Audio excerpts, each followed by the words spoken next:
back to another video. Today we are going to talk about a budget light. Cats are fighting in between the XLR cable. So as I was saying, we're going to be talking about this light, or these lights. These are Quasar 2-foot tubes. They are 5600 Kelvin, so daylight temp, and they only cost about $30 a piece. So we'll go over these, what I think about them.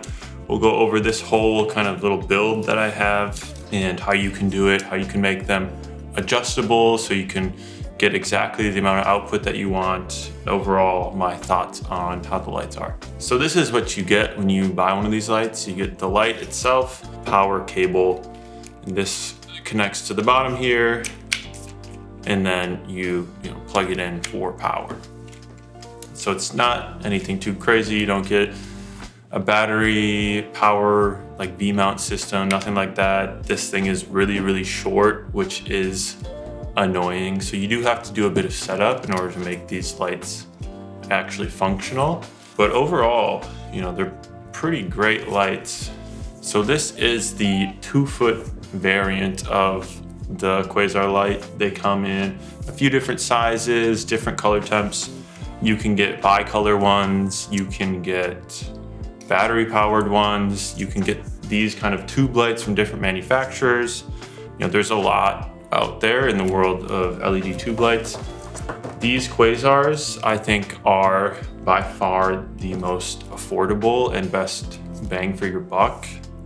They do require a little bit of kind of building out to make it super functional, but it doesn't cost much to do that, and I think you really get a lot for what you pay for. So as I said in the intro, this is about $30, and what I did is I got 2 of these, and I put these little U-clips on this baby plate. So these baby plates have little screw holes. I just put some screws with some nuts on the back of them. I guess these are bolts, not screws. And then I have these U-clips. The cats are being very loud. Yeah, so I have these U-clips and they hold the lights in. And that way I can get a 2-light setup to kind of double my power output. So in the end, it'll look like this. And then in order to get a kind of adjustable brightness, I have one of these. So this is a kind of power slider for outlets, and you just slide up and down to adjust how much power you're outputting.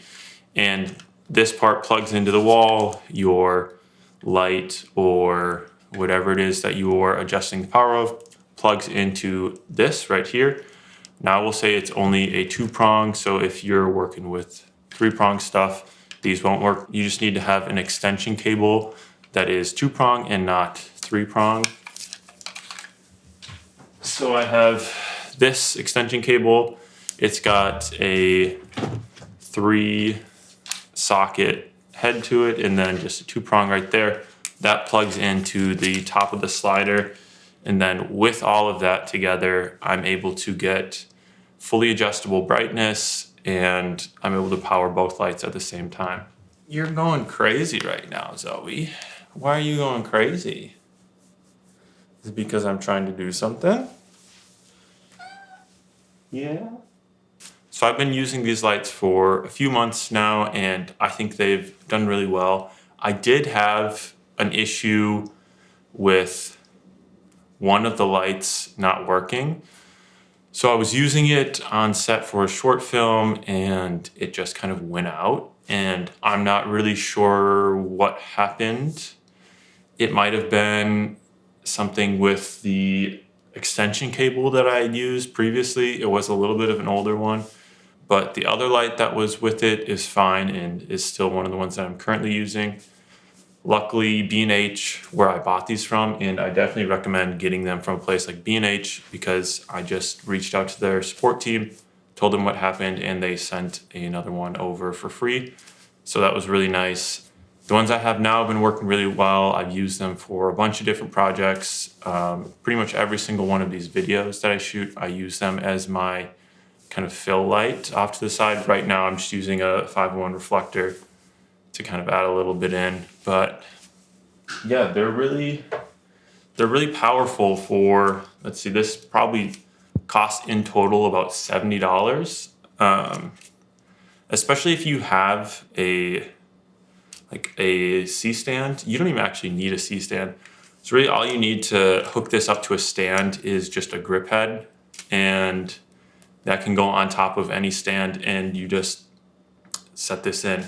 So the benefit of a C-stand is, with the arm, you can do an overhead light, which is really nice for like product videography, product photography, kind of filling an ambient space. Maybe you're doing a scene that's over like a dining table. You can put one of these up to mimic like a chandelier light. I think they're really nice because they give a very soft light. One thing that a friend of mine did was build out a kind of softbox for them out of foam core board. It's just like a square rectangular softbox that pieces together, and these lights go inside, and it adds a nice bounce, and you can put diffusion paper like this stuff. You can use that on them. Oh God, what did I do? But yeah, they're very, very versatile, and they're really skinny and small, so you can stick them in kind of hard to reach places. You can hide them behind corners of walls to add a little fill.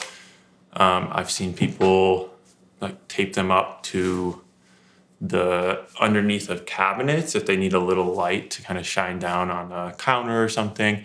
You can do a lot with these kind of tube lights, and I think if you don't have a bunch of money to spend on like Nanlite Pavo tubes or the Astera Titan tubes or even the Godox tubes, those can be, I think, $200 or something like that. If you don't want to spend that kind of money and you only need daylight, you can get these. You could get the 4-foot variants, so they'd have a much greater output. For my need with these right now, the 2-foot have been fine. Maybe in the future I'll get some 4-foot ones. But you could also get, tungsten balanced ones, 3200 Kelvin. There's a lot you can do. And they're really cheap. You can't really beat this kind of a light for that price. Okay, so I just looked up the light. It looks like they were on sale when I got them at $30. Now they're back up to $45.